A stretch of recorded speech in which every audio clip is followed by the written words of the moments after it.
남편 장례식에 그 여자가 아이를 데리고 왔습니다. 이 아이 대표님 아이예요. 뭐라고? 아니야, 이건 말도 안 돼. 여러분, 제 얘기 좀 들어보세요. 제 남편 장례식이었습니다. 영정 사진 앞에 꽃이 놓이고 향 연기가 피어오르고 사람들이 들어와 절을 하고 나가는 그 고요하고 무거운 날이었습니다. 저는 상복을 입고 그 자리에 서 있었어요.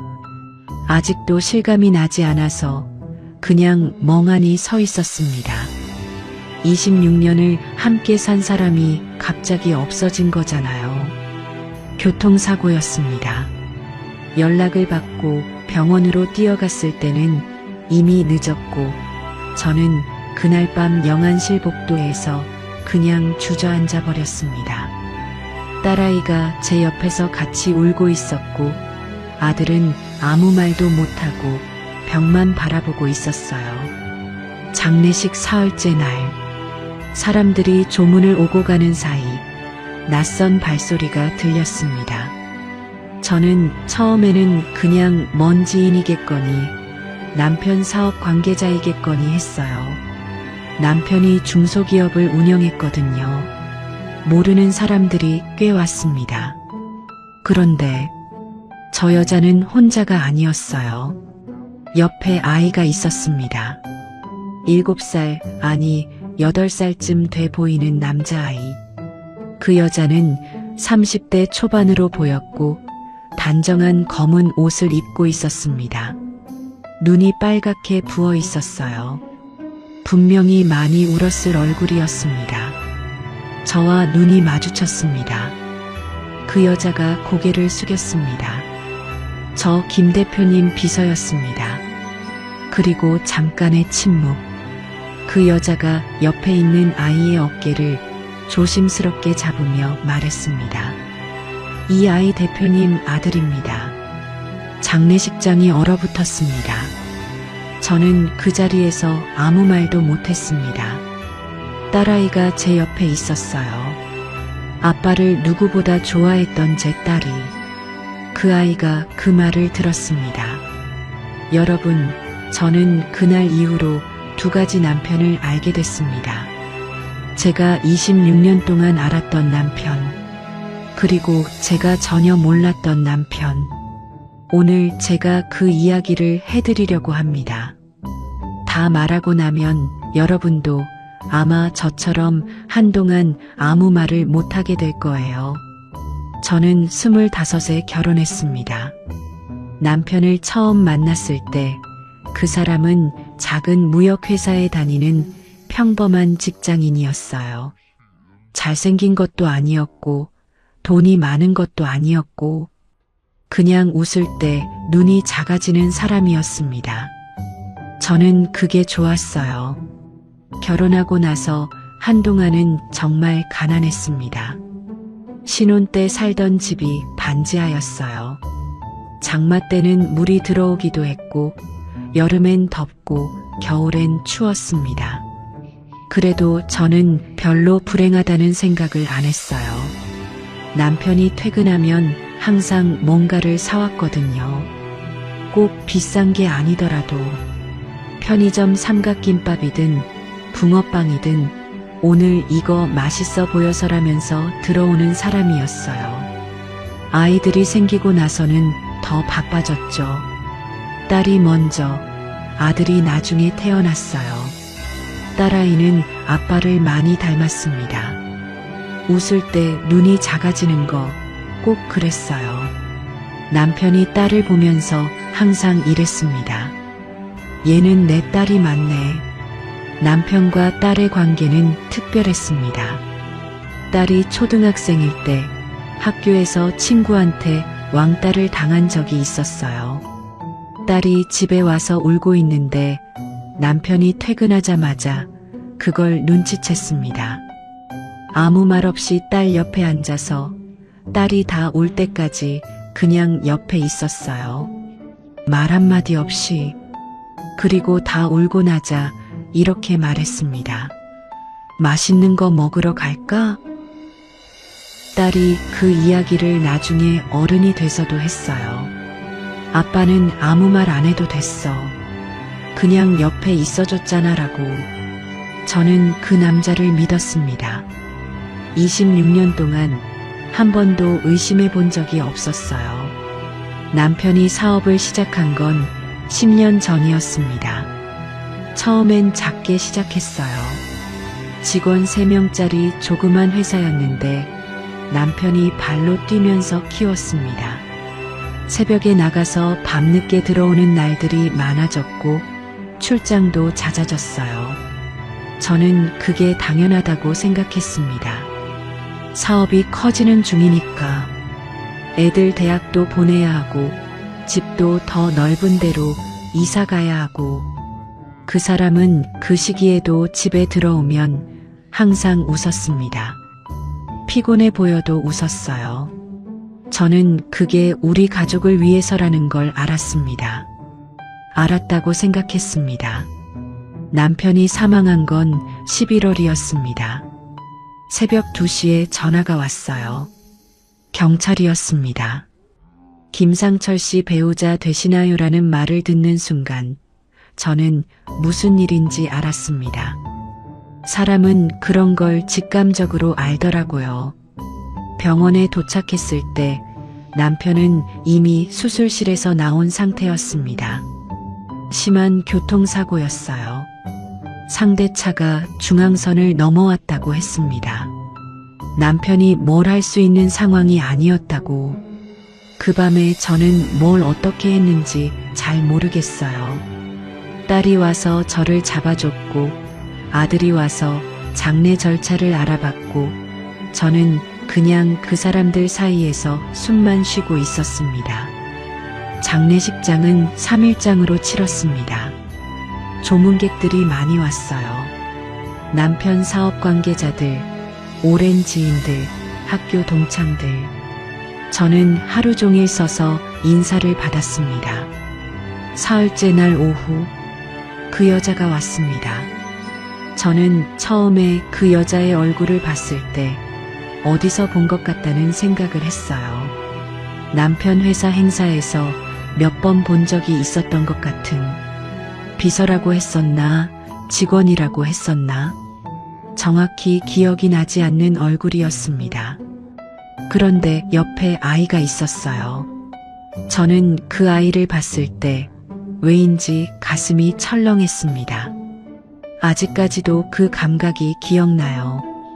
논리적으로 아무것도 모르는 상태인데 몸이 먼저 반응하는 그 느낌.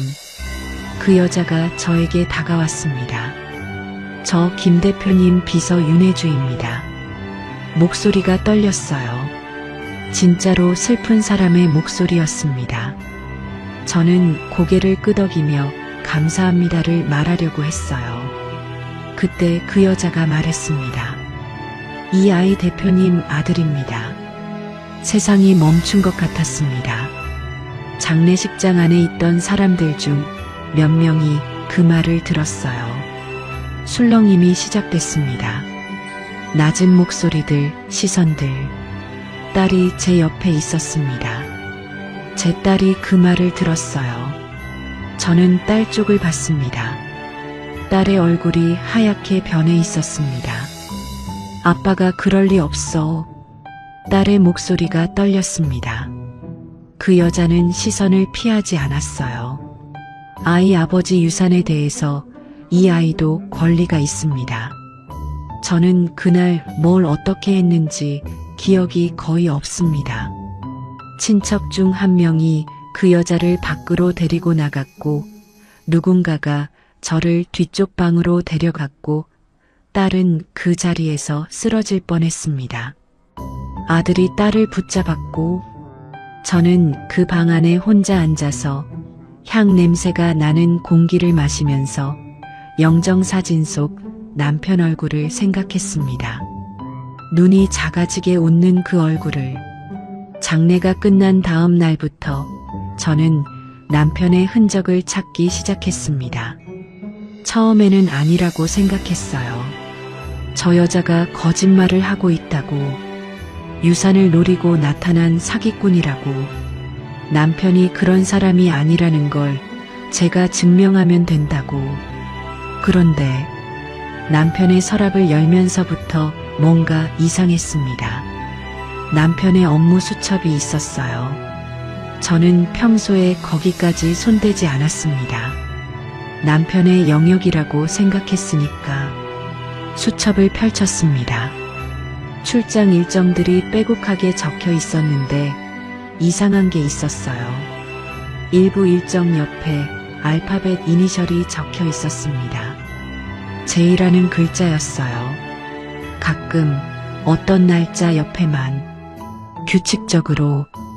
저는 처음에는 거래처 이니셜이겠거니 했어요. 그런데 그 날짜들을 달력에 대입해 보니 남편이 출장 간다고 했던 날들이었습니다. 다음으로 통장 내역을 봤습니다. 남편이 사업용 통장 말고 개인 통장이 하나 더 있다는 건 알고 있었어요. 필요할 때 쓰는 비상금 용도라고 했었고 저도 그냥 그러려니 했습니다. 그 통장 내역을 처음으로 들여다봤습니다. 매달 특정 날짜에 일정한 금액이 이체되고 있었어요. 금액이 작지 않았습니다. 이체처 이름은 그냥 이름이었어요. 이름만 있는 계좌. 저는 그 이름을 몰랐습니다. 처음 보는 이름이었어요. 그리고 그 이체가 시작된 시점을 확인했습니다. 8년 전이었습니다. 그 여자가 데려온 아이. 7살에서 8살 정도.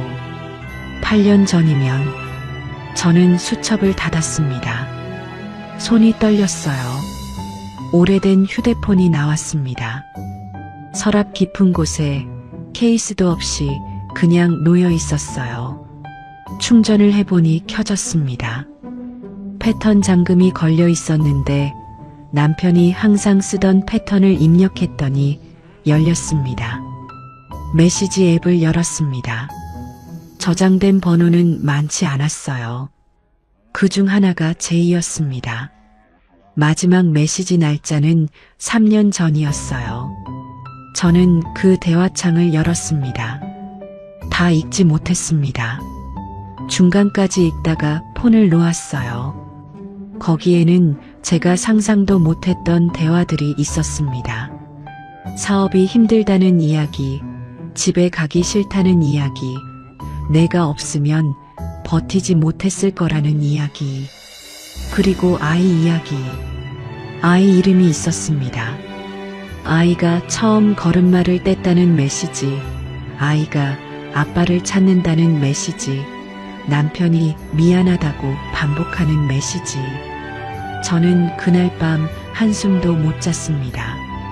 저는 변호사를 통해서 DNA 검사를 요청했습니다. 그 여자는 동의했어요. 오히려 먼저 원하는 것 같았습니다. 결과가 나오는데 2주가 걸렸습니다. 그 2주 동안 저는 어떻게 살았는지 모르겠어요. 밥을 먹었는지 잠을 잤는지. 딸아이가 옆에서 계속 저를 챙기려 했는데 딸도 사실 무너진 상태였거든요. 아빠 얘기만 나오면 딸이 눈물부터 나왔어요. 엄마 아빠 아니지?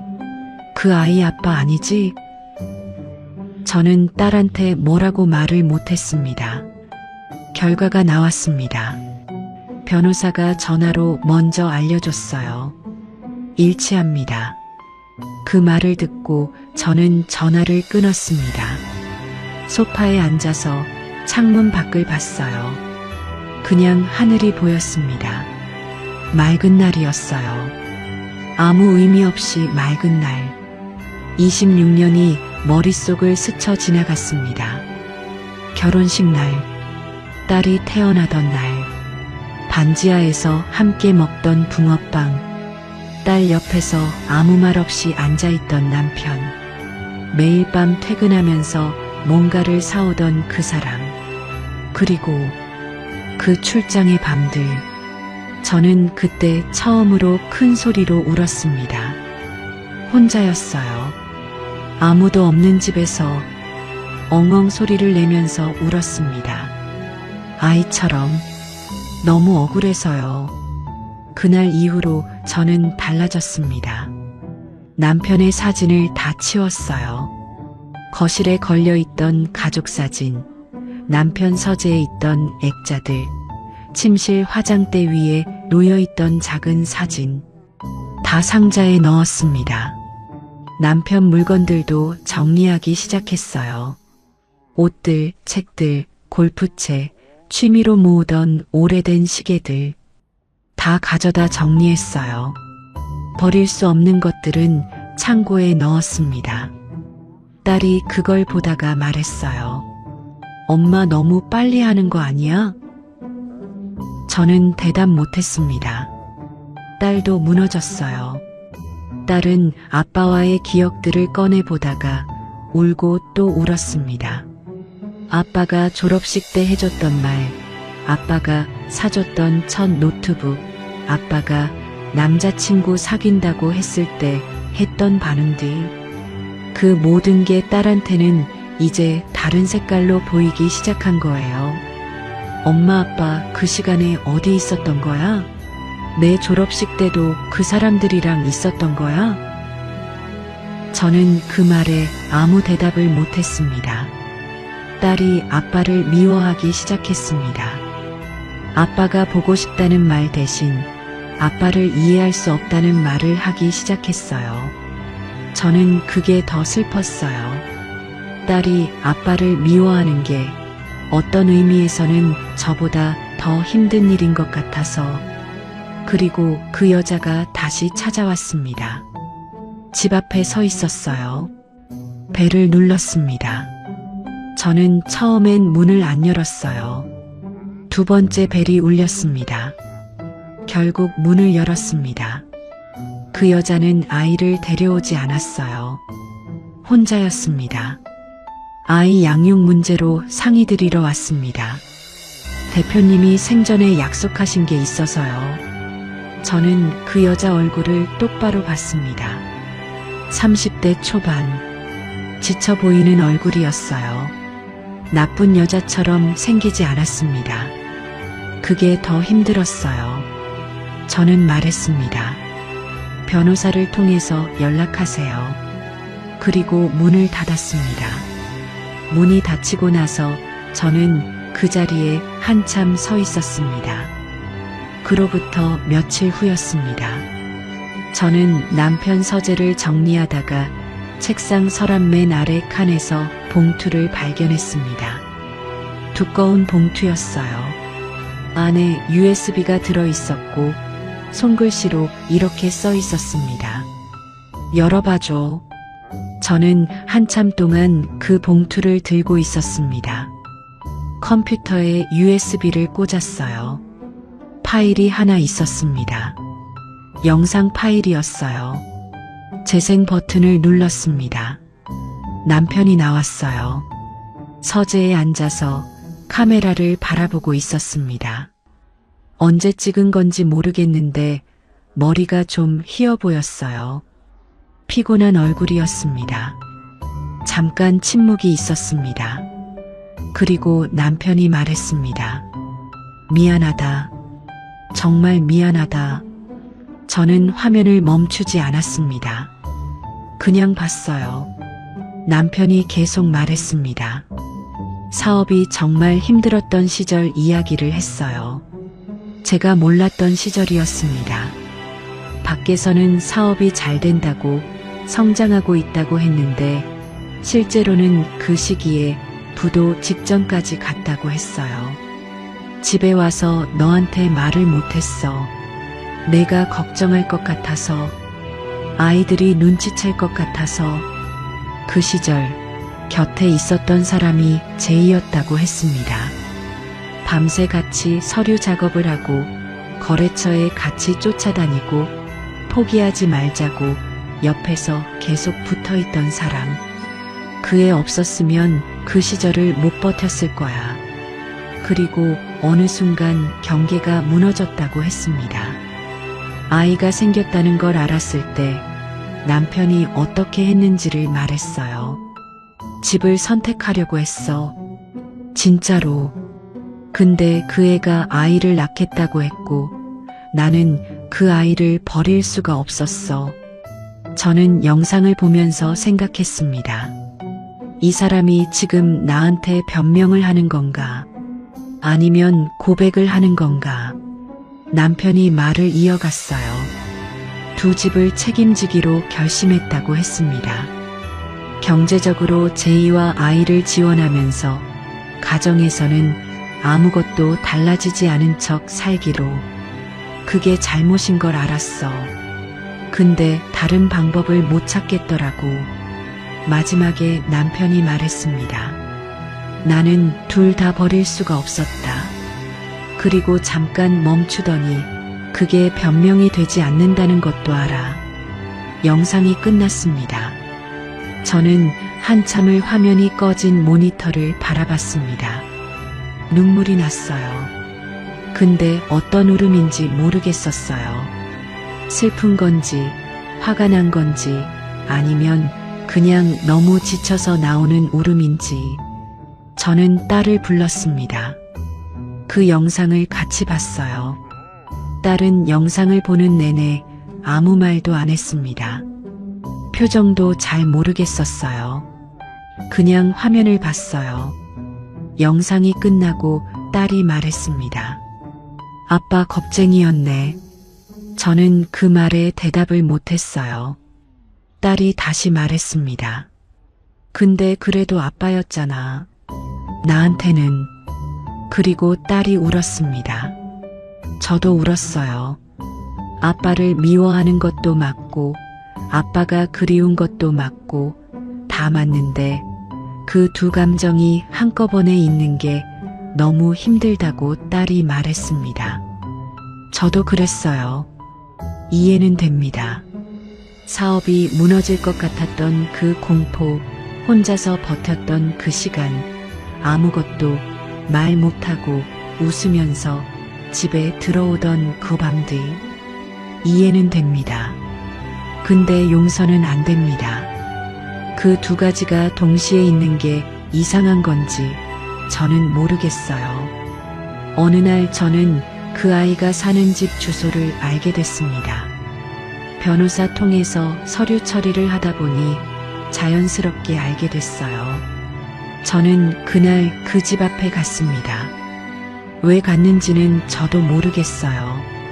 무슨 말을 하려고 간 것도 아니었고 뭔가를 확인하려고 간 것도 아니었어요. 그냥 가게 됐습니다. 빌라 1층이었어요. 창문으로 불이 켜져 있었습니다. 저는 그 문 앞에서 한참을 서 있었습니다. 벨을 누를까 하는 생각도 했어요. 그 아이 얼굴이 생각났습니다. 장례식장에서 본 그 얼굴. 7살짜리 아이. 자기 아버지 장례식이라는 걸 이해했을까? 이해 못했을까? 그 아이가 무슨 잘못이 있냐고 생각했습니다. 그리고 동시에 내 딸은 무슨 잘못이 있냐고 생각했어요. 아무도 잘못이 없는데 모두가 상처를 받는 이 구조가 너무 이상하다고 생각했습니다. 저는 벨을 누르지 않았습니다. 한참을 서 있다가 돌아섰어요. 버스 정류장까지 걸어가면서 저는 남편 생각을 했습니다. 이 사람이 나쁜 사람인가 계속 생각했어요. 딸이 어느 날 저한테 말했습니다. 엄마 나 아직도 아빠가 보고 싶어? 저는 아무 말도 못했습니다. 저도 그랬거든요. 미운데 보고 싶고 보고 싶은데 믿고 그 마음이 26년이라는 시간이랑 같이 묶여 있어서 풀리지가 않습니다. 여러분, 저는 아직도 그 질문에 답을 못했어요. 그 사람은 나쁜 사람이었을까요? 아니면 너무 약한 사람이었을까요? 나쁜 사람이라고 말하면 편할 것 같은데 그렇게 말하고 나면 26년이 다 거짓이 되는 것 같고 약한 사람이라고 말하면 이해가 되는 것 같은데 그러면 제 상처는 어디에 두어야 할지 모르겠고, 저는 지금도 그 USB를 가지고 있습니다. 컴퓨터에 꽂지는 않아요. 그냥 가지고 있습니다. 언젠가 다시 볼 날이 올지 모르겠어요. 아니면 영영 안 볼 수도 있고, 그냥 그 사람이 마지막으로 한 말이 지금도 귀에 남아 있습니다. 나는 둘 다 버릴 수가 없었다. 그 말이 어떤 날은 너무 비겁하게 들리고 어떤 날은 너무 솔직하게 들립니다. 저는 아직도 그 두 감정 사이 어딘가에 있습니다. 그리고 아마 한동안은 거기 있을 것 같습니다. 제 이야기를 끝까지 들어주셔서 감사합니다. 다음 이야기도 이런 이야기들로 찾아오겠습니다.